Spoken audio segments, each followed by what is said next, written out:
Vijana ria. Kwa majina mimi ndio mnajua naitwa Ghetto President ama Bunge President. Ule mnajua Gaucho. This man, I know him so long, I never want to lose my mind. Kweli. Leo ni leo, si ndio? Lazima tuambie Ruto kweli, si ndio? Hatuwezi muogopa kwani yeye ni mkubwa kuliko Nebukadneza. Niseme. Baba, mimi kama president wa ghetto, wana ghetto na wanabunge wamenituma kwako. Wamesema wakati ulikuwa prime minister wewe na Mwai Kibaki, ulileta kazi kwa vijana. Mukakuja mukasalamiana na ndugu yako Uhuru Kenyatta, ikaitwa kazi mtaani. Baba, tangu huyu jamaa chukue president, alidanganya watu ya kwamba bottom up. Kumbe alikuwa anataka kurudisha vijana chini.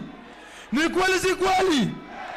Na ndio maana hao vijana wamesema hivi, kazi biashara hakuna. Ni kweli si kweli? Kazi kwa mtaani pia alidanganya vijana. Ni kweli si kweli? Sasa baba, kampuni tuko nayo Kenya sasa hii ambayo imeingia juzi ni kampuni ya maandamano. Tunataka baba, vijana wanasema hii mambo ya kuweka mkutano Saturday na Sunday peke yake iwatoshi, kwa sababu hawana kazi. Wanataka maandamano kutoka Monday to Sunday.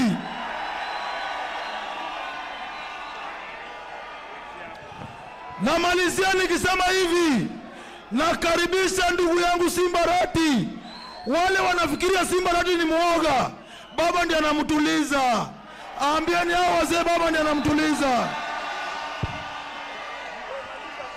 Na malizia nikisema hivi, mimi nakaribisha uchila yako Simba Arati na wabunge wote, kwa sababu Jivanji ndio headquarter yangu, ndio parliament yangu. Mimi nimewakaribisha on Wednesday. Tunataka watu zaidi ya 1500. Mko ready? Lakini tunatambia baba hivi, baba, vijana wanataka kwenda State House.